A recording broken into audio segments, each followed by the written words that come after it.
And blessed to be a part of your day. Kevin Miller in the morning here, KIDO Talk Radio. Kevin Miller's money word of the day is shopping. That's right, shopping.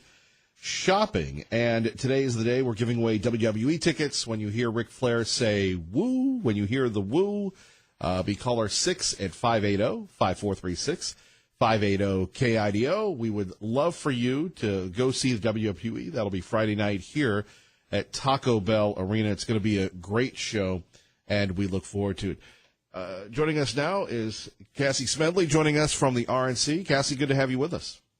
Good morning, Kevin. Great to be with you. So what is the lesson of Mark Sanford? Boy, a lot of people don't understand. Here's a guy that survived being a governor, survived being in the House, then goes back to the House, had a lot of things critical of the president, and then lost a primary in South Carolina. And you really wonder whether it's Republicans or Democrats, whether or not people will get on the president's team, on the Trump team, if you will. That's right. Well, I think the bigger lesson here is you better be a representative of your constituents. And in his district, they like the president. And I think it's totally fair. No person agrees 100% of the time with 100% of the people they're around. I think that was a fair argument. The problem was he seemed to take out his disagreements in ways that his constituents disagreed with. And I think that was the underlying issue. Yes, people want people in Congress who support the president. Yes, we believe we've got a good thing going and want to keep it going. But this is a message, a warning message, not just to Republicans. We've got a whole bunch of Democrats who are in states that the president won who have not been voting the will of their constituents. And I think that's the big picture story here. Indeed, when you take a look at this, and it's funny because I had a chance to watch the daily edition of Meet the Press, and I know you're thinking to yourself, why do you punish yourself? But the press still can't figure it out that the president was elected because you have so many people in America, doesn't matter where you live, that felt ignored, rightfully so, and marginalized. We had 8 years of radical change under former President Obama that the country wasn't comfortable with. That's absolutely right. And I was actually at a dinner last night here in the swamp, and I was talking with a now friend who is not necessarily, I would say, a moderate Republican, certainly was not a supporter of the president initially. And he was telling me, and he's Hispanic, and he comes from a blue state, and he was telling me about how not only has he come around to be a supporter of the president because of the policies, but every day that he turns on cable news and hears the press giving him a biased, unfair assessment, he's like, no, that's my guy. I'm supporting the president. And he was telling me about how many friends of his and family members of his who have come around to the same conclusion. So it's to the press's own detriment that they refuse to get this right, that they refuse to really understand what's happening in our country and the transformative difference that this president's policies have had on the lives of so many millions of Americans. Well, and that's the issue. Your thoughts on what happened in Singapore? Well, I think one word comes to mind anytime you think about it, and that's historic, right? And the other thing that, some say, to back up, the press and the mainstream media gave about 20 seconds of praise for the president getting to this point, and then they were back to their old antics. But here's why I think this is different in a way that people in the mainstream media aren't willing to understand is, yes, we've had these conversations before, and some would say, oh, this is how far we've got before. But what you saw was President Trump go in there with a distinctly Donald Trump approach, the businessman's approach, not of let me slap you on the hand for all of the things that we know are terrible about you and your regime. We've done that before, and we see where that's gotten us. All right, we understand that you're pretty bad and you've treated people really poorly. But let me talk to you about what your country could be if you embrace this idea. And I know some people mocked it, but I loved the video on the iPad, the marketing video of how North Korea could someday be a real destination and join the world and take part in what we're all getting to take part in. I loved it. I would love to hear your thoughts, too. Well, and that must have been a culture shock. And what about, the fake news media going, I hope he doesn't mess this up. I don't understand it. You work in the highest levels of government and interaction and everything else. I don't understand that they take it personally. They seem to take him personally. their problem, right? I know personally for millions of Americans, this president has been wonderful. But here's exactly what we're going back to. They will not give him credit for an inch. And so it's the summit's canceled. Oh, he failed. And then the summit's back on. Oh, this is the wrong thing. They can't, there's no right side, there's no winning side for the president. So that's why I love the president. Just goes on without them. That doesn't bother his day. But I think what you're seeing here is Republicans and Democrats alike, real Americans, I'm not talking about politicians, like what they're seeing on the North Korea front. If you think about it, it's pretty incredible that just a few months ago we were under nuclear threat. I mean, poor Hawaii was in fear of an imminent threat of a nuclear missile. And now here we are shaking hands, dining together in this very first significant step towards a peaceful coexistence. I think that's pretty incredible. And again, back to my earlier point, anybody in the mainstream media who wants to continue to find ways to discredit him for his efforts is just going to find themselves back in the same spot they were the morning after Election Day in 2016. They're going to be very surprised, and they shouldn't be.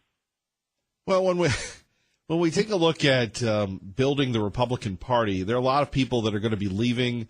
What's the plan for the midterms? Again, we hear gloom and doom, but the president has beaten that back so many times. It's getting, thankfully, old hat. Certainly. Well, working most recent and then back to our plan, but what we're seeing in these primary elections is that Republican turnout is up. In some cases, it's up, and the Democrat turnout is depressed.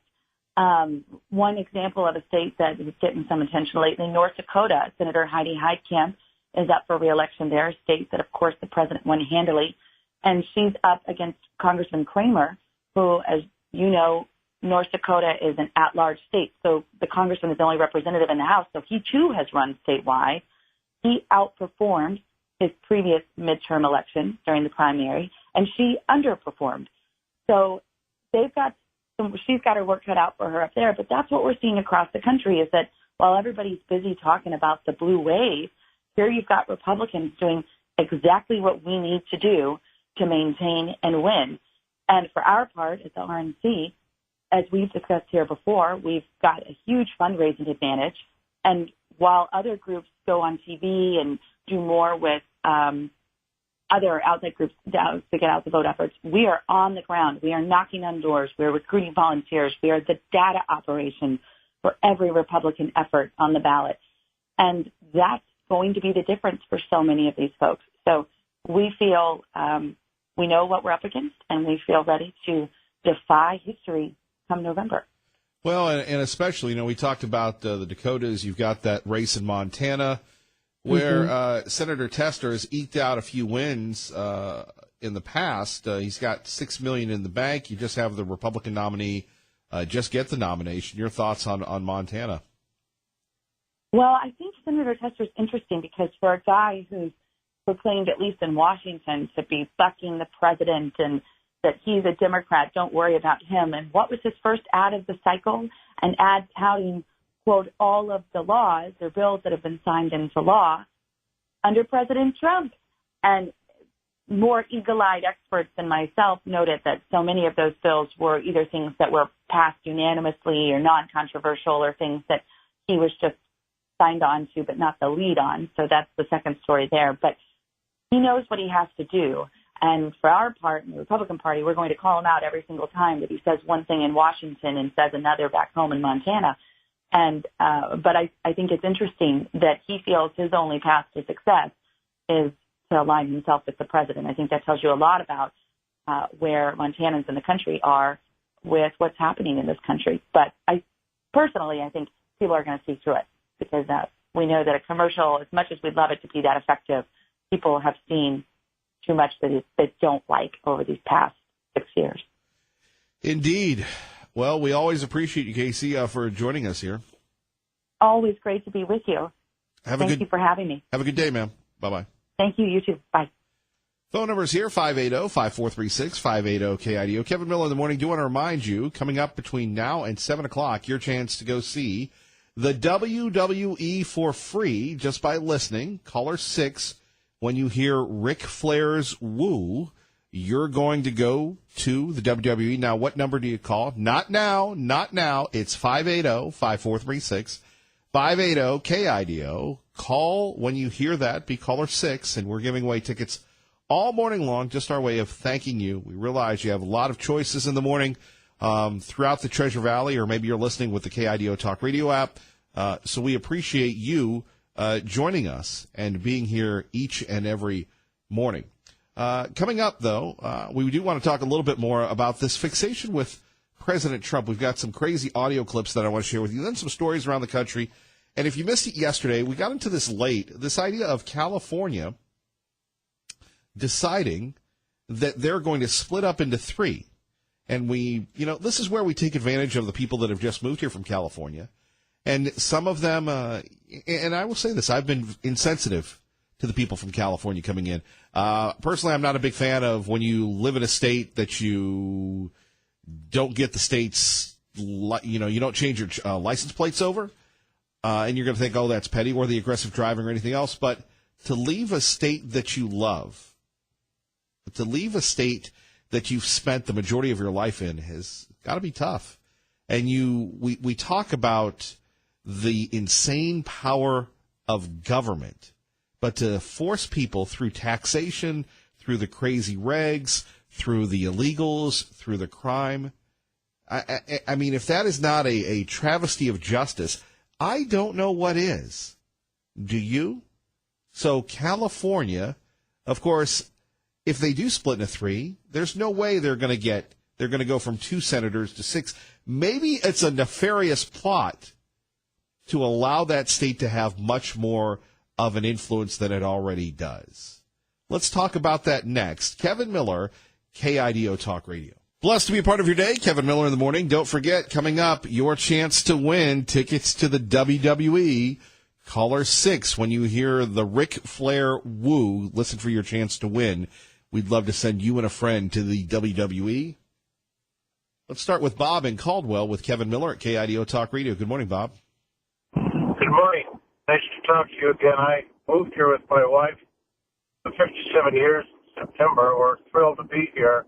We're really originally 35 years in Wisconsin, but we did live 30 years in Southern California. And when we moved there in the late 70s, it was a different planet than it is today. It's changed 1,000%, maybe 10,000%, not recognizable. About a third of the people there, I think, and this is just my opinion, are normal. They're like maybe you, me, and, Paul Bunyan work ethic, and not necessarily conservative, all of them, but at least planted with a sense of patriotism, etc., knowing the difference between day and night, right and wrong. Well, the problem is that's a minority. And the rest of them, the 2/3 that are different, believe in the Tooth Fairy and Santa Claus and the Easter Bunny. And as long as they're on that recipient roll, which is 63% of the population, they're going to vote for the folks that promise them everything on everybody else's dime. And so there really isn't a lot of hope for change, and it doesn't make any difference if they make 3 states out of it or 30 states out of it or whatever, until those people are eradicated from the legislature to make the rules and laws. You'll have what you have, which is the banana republic. There is no hope for any change there. They just put legislation in place yesterday to, in a couple of years, put forth a tax/penalty if you use more than 55 gallons of water a day. And if you do the math, that's a bath and a wash load and a few other things, and the fines range between $1,000 and $10,000 a day. Now, maybe something like that will cause a mass exodus. I don't know. But there's no limit to what these people lay awake at night thinking of to raise money to give to people that don't earn money. It's just a nightmare, period. Well, that's a good version of why people are leaving. But can you imagine, and Bob, you're a living proof of, a place that you love being driven from it? Well, yeah. Why do we have millions fleeing the oppression in Europe and other countries? It's the same thing, except these people wear suits and ties and go walk around with AK-47s. They do it with legislation. There is no difference. It's the same thing. it's the same thing. If they confiscate all your rights and penalize you by taking away all your net worth, it's just, I'll tell you what it is. It's a microversion of Agenda 2030. And if your callers, listeners, your fans, took a minute and Googled Agenda 2030, then they'd understand what's in store for all of us if that ever got adopted. So at any rate, this is just a microversion of the one world order, period. I'm not a fanatic in any way. In fact, I don't carry a party card. I used to be chair of the Republican Party up in Wyoming. I gave that up because lapel pins don't mean anything. They're all the same club. So I stand in the middle and I try to speak to the truth. It's hard because there aren't too many are interested in it. That's what's happened down in Southern California. You got the inmates running the asylum, pure and simple. Exactly. Well, Bob, you have a great day, sir. Thank you. Nice to listen to you. I appreciate you. Traffic and weather together, KIDO Talk Radio. Let's get you to work safely and on time.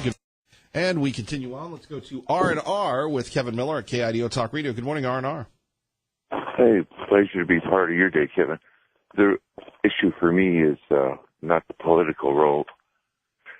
Everybody, humans and all kind creatures, especially our animals, we got to have water. And I've been all over California for over 60 years and love it and visit there often. But I'm very much aware of the headwaters to all the great rivers and the Sacramento Aqueduct and the origin of Sacramento and all the way down the bay. And I was just gifted to be able to summit Shasta and Lassen and several other high peaks in the Sierra Nevada and up in Yosemite. But all the water comes off of the watershed from the north to the south, and it comes out of the Hoover Dam. And California, Kate, just doesn't have a clue. If they don't have desalination, they can't even support what they have now. So as soon as you don't have water, and then lastly, the Santiam, North Santiam River flows and supplies all the water to Capital City, Oregon. And they've been on water restrictions for 3 weeks. And that's some of the purest water I was ever privy to have. And the Capital City, Oregon is now in dire straits. I'm not here I am going to catch a fish today, but that's my point. Keep water for your animals or yourself and sunblock and try and not get sunburned. And then lastly, and have a good time when the fishing there, R&R. And you have a good time taking a road trip with your daddy. I still got a $2,000 offer in for your original video you watched tonight. Well, thank you for that. You're welcome. All right, R&R, you have a great day. Peace out. Thank you. Thank you. I love that. Peace out. Joining us now, Liberal Steve at KIDO Talk Radio. Good morning, Idaho. Yes, I think Idaho could too, but California should split into 3 sections. 330 miles deep, about 3 of them in a row, from Shasta down, and split. It would make it more of an American state, really. Well, they shouldn't get 2, or they shouldn't get 2 senators for each new state, though. No, they shouldn't. But hey, if they do split, I think it could be run better if it was split with a governor for each state. And I'm just thinking it would be better. Same with Idaho. Maybe we could have a north and a south. North Idaho, South Idaho, North Dakota, South Dakota. Well, that's my view, and that's all I had to say this morning. That's pretty lame view.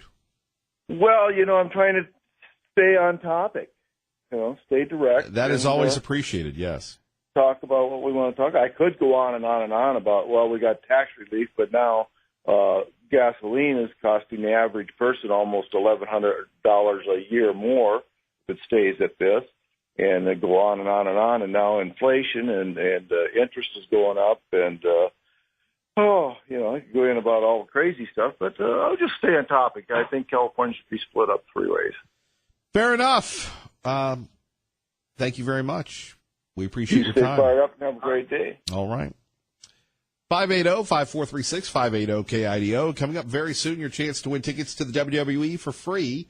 When you hear Ric Flair's Woo, caller 6 at 580-5436. 580-KIDO. Kevin Miller with you. Very blessed to be a part of your day. I don't know if you've been catching Sean Hannity weeknights at 3. Last night he was replaying James Comey's tips back and forth about whether or not he was going to indict Clinton or not. Apparently, and we'll talk about this next, a Department of Justice report on the FBI's handling of Hillary Clinton's emails is going to be released today. We'll share that preview with you next on 580 AM, 107.5 FM, KIDO Talk Radio. Good morning, Maggie. Good morning, Kevin. And don't forget, coming up in less than 10 minutes, your chance to win tickets to the WWE. When you hear Ric Flair's Woo, caller 6 at 580-5436. 580-KIDO. We're also talking about just chopping up California into 3. A lot of people think that would be a good thing. Of course, we don't want them to have 3 additional senators. And coming up today, the Department of Justice report on the FBI's handling of Hillary Clinton's emails. Will there be a bombshell? Tanya J. Powers? The much-anticipated report from the Inspector General is 18 months in the making. The IG, Michael Horowitz, is the Justice Department's internal watchdog, and his report is expected to criticize the FBI's handling of the Hillary Clinton investigation. President Trump is expected to use the report as a way to attack 2 former top FBI officials, Director James Comey and his deputy Andrew McCabe.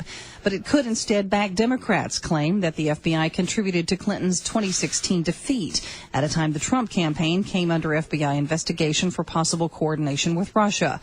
Those familiar with the report's findings say it's unflattering for many FBI officials. Tanya J. Powers, Fox News. And there we have it, 580-5436, 580-KIDO. I'm not blaming President Obama. I'm saying during Obama, during Bush, during Clinton, this should have happened. Clinton got played. I mean, when you look at what happened, he gave billions of dollars, and it was like just a total waste of money. We'll talk about that coming up. First, let's go to the phones. We go out to Mike in Emmett. Mike, good morning. You're on KIDO Talk Radio. Hey, Mike. Good morning, Kevin. Yeah, I'd like to weigh in on the California splitting it up into 3. I think that's the wrong approach, simply because you're leaving population-dense areas that hold the liberal vote. So maybe 6 states, and if we're going to give them statehood, then we have to do it constitutionally, and they all would get their 2 senators. I'm a recent transplant with my family and I in the last 5.5 years, and we left because of politics. It's horrible.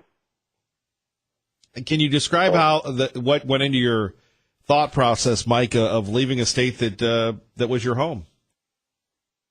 Born and raised in California, left because, once again, you get down to the politics where it's so overregulated, so restricted, that it's not fun to even be there anymore. Coming to the free state of Idaho, enjoying the liberties that we have here has been enjoyable, to say the least. So the 3-state idea, it's the right move in the right direction, but you need to get those rural conservative areas separated from those population liberal dense areas in order to allow the votes to start taking place. So you have a conservative legislature and you have conservative senators that can represent the portion of whatever they name the states once they're divided up into.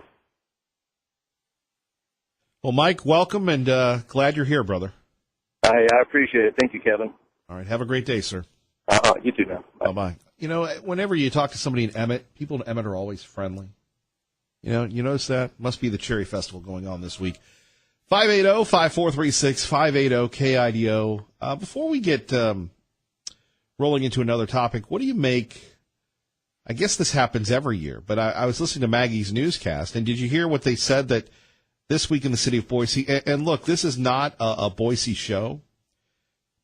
There are a lot of shows where people love to talk about the city of Boise. Boise is a wonderful place.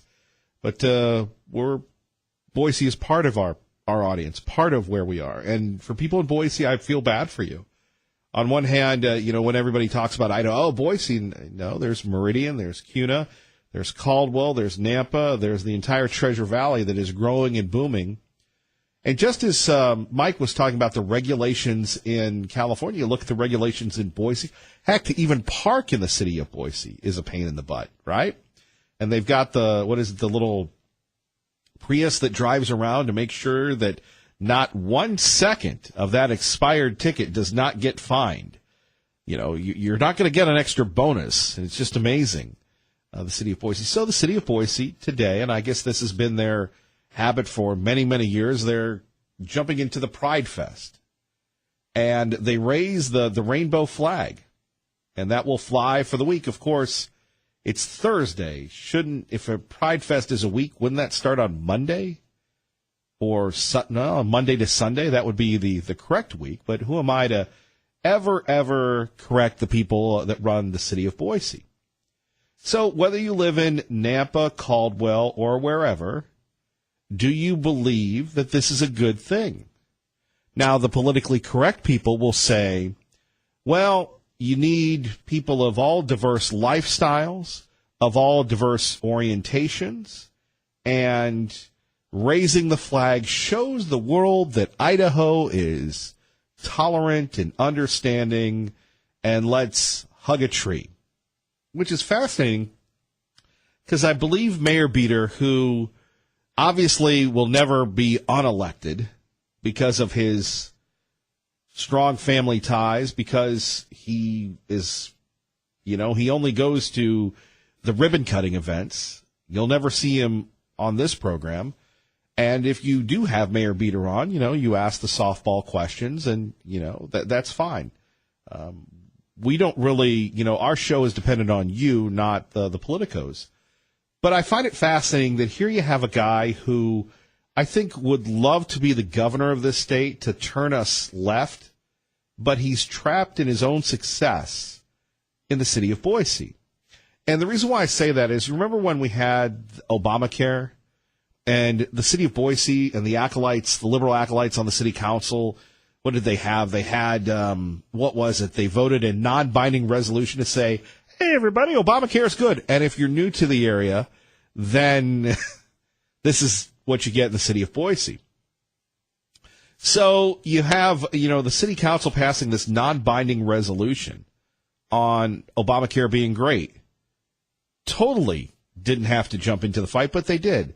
And then you have, the state of Mississippi, and he took down the Mississippi state flag because it has a Confederate flag in it. Had nothing to do with Idaho, but he jumped into that fray, I believe.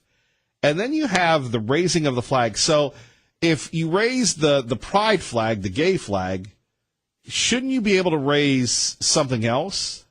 And when you have a city endorsing Pride Fest, does that mean that the city is liable if it doesn't endorse other lifestyles that they may not like? Maybe you have the descendants of the Confederate States of America that want to have Confederate Fest, and the city doesn't endorse that. Isn't that discriminatory? Isn't that an issue of preference? Isn't that a restriction of speech? Now, again, dear true believer, at 580-5436, 580-KIDO. No one's going to touch this subject. They're probably a lot brighter than I am because they want to keep their gigs. They don't want to be polarizing. They don't want to be controversial. But as Donald Trump took on tough things, that's how I feel when we're raising the flag. Look, that's the city's choice. But then shouldn't the city not be able to pick and choose what they endorse? So again, for the sake of argument, if you have the descendants of the Confederacy here, would you be in favor of, having Confederate flags? Well, that's polarizing. I don't agree with that. They were in rebellion against the United States.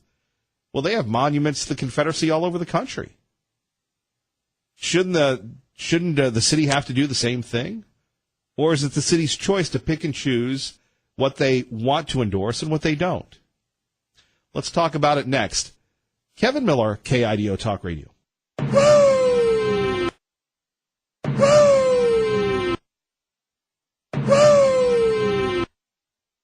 You know what that means, dear true believer? Let's go to Cindy in Caldwell at KIDO Talk Radio. Good morning, Cindy. Hey, good morning, Kevin. Thank you for having Bob on. He was spot on Agenda 2030. But, I was over in Emmett yesterday with my grandchildren and talk about, raising a flag. Today is, Flag Day. And the interesting thing is I was talking to a VFW gentleman over there, and we'd had a wonderful conversation because outside of Emmett, you actually have someone who was on Iwo Jima fighting up at Mount Suribachi. There's no demilitarized zone for many things. The Japanese were dug in with tunnels all over the place, and they fought 60 days after that flag was raised. So on raising flags, God is nigh. I've been at many military funerals. They play that song. And I'm just going to give you a shout out one. Steve Scalise, you had a clip on with him saying this morning that he survived crawling around a baseball field. His arms gave out, but by the grace of God. And you know what? God is watching Idaho, California, etc. He is nigh. So for me, as in Pilgrim's Progress, and spending down debt and going back, there is as much sin. I always wanted to be a missionary in the state of Washington. It's tragic. I had my grandchildren over to Marsing. Elijah was thrilled with Camping World's great big grandma. That is the best American flag I've ever seen. And I was in there talking to them why the owner of Camping World decided to fly our flag. Tragic. Pride does come before the fall. And just to let somebody what do you make of the city of Boise?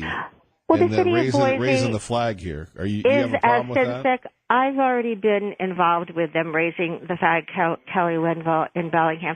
So, I think, God refines your heart. I've already walked through the door. There's going to be no door swinging back at me when I have to go back to pay off debt. That happened when I got sick here in Idaho, and so I have a small insurance policy, and I won't leave my daughter. But it's tragic. I will not take my grandchildren near around Boise. I mean, I have to laugh. The rainbow was put in the sky by God after the flood. There will be a judgment. There will be a Bema seat and the white throne judgment. Over in Emma yesterday, I had a laugh because my grandchildren are on rides, and they did a great job. What a country feel in that fair. There's so much stuff to go see, but I'm going around to all the churches that have water, and they're talking about Jesus, and then there's a prayer booth, and I'm with the VFW, the National Guard. So Grandma's got a little walker going around, and they're having a fine time. No, it's tragic, but my grandchildren have lived through that. They don't go into Bellingham much. I will never go to Seattle with them. So they know Grandma, right, what she feels. So I'm just giving you a shout out. America is in the process of being actually refined by God. And, you can go choose whatever behavior, but homosexuality costs. It costs with AIDS. It costs with unhealthy behaviors. There's many doctors who have tried to, so how tragic.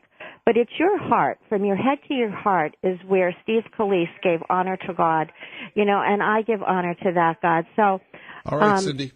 We just go on, my family and I, and hopefully, Idaho, you're falling, and you will better watch out.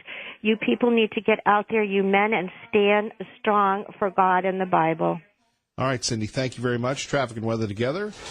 And by the way, congratulations to Steve in Nampa for winning those tickets to the WWE. Keep it here next hour for your chance to win.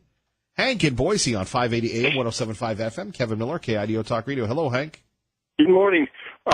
Basically, it's not the Californians that are changing. If that was the case, Meridian, CUNA, Star, where you're at, their politics would be shifting more Democratic, which is not the case. The Californians are more like Pete and other Californians that escaped. They're escaping the taxation, and their politics are not in agreement with the liberal agenda. The only thing that the Californians do is they impact traffic and home prices, but as far as the politics are concerned, that's not the thing. What's impacting Boise? Boise is Boise State. You can draw a bell curve, and you can see where the growth of the Boise State coincides with the growth of the Democratic Party in Ada County, particularly in Boise. In the 1980s, we saw the first impacts of it in the Risch race in 1986, and in 1990 they swept all the Senate seats in Ada County Democratic and almost took over the state Senate. It was only Butch Otter, who was lieutenant governor at the time, who cast the deciding vote of how the Senate was organized. And that was the closest the Democrats had come in recent times to even control it. But that was all Boise State doing. Basically, Pat Dorman, who was the sociology department right, head. But back to the flag being raised in the city of Boise. Let's stick to that topic. Okay, but the environment is basically teachings out again in Boise State. Right, and point well taken. The point being, though, I mean, shouldn't other groups be allowed to have their own fest and the city endorse it, or is the city allowed to discriminate? Well, the city's going to discriminate. I mean, I agree in principle that if you're going to have that, then every group. I don't think the city should get involved in any kind of special recognitions of groups. But that's here nor there. But the thing is that the point of having these parades and stuff is it attracts more of the gay population here in Boise and helps, besides Boise State, solidify the Democratic hold in Boise. That's part of the agenda. But Beater has, if you look at the Idaho State Legislature currently, like the House Minority Leader, he's an adjunct professor. Sue Chu, who's out there in 16, she's an adjunct professor. There's the who's who of the Democrat Party in Boise and Ada County. Is you all have to do is go through the faculty right, is Boise State. Go Broncos. Hank, thank you for the call. Excellent point. Fox News next. Good morning.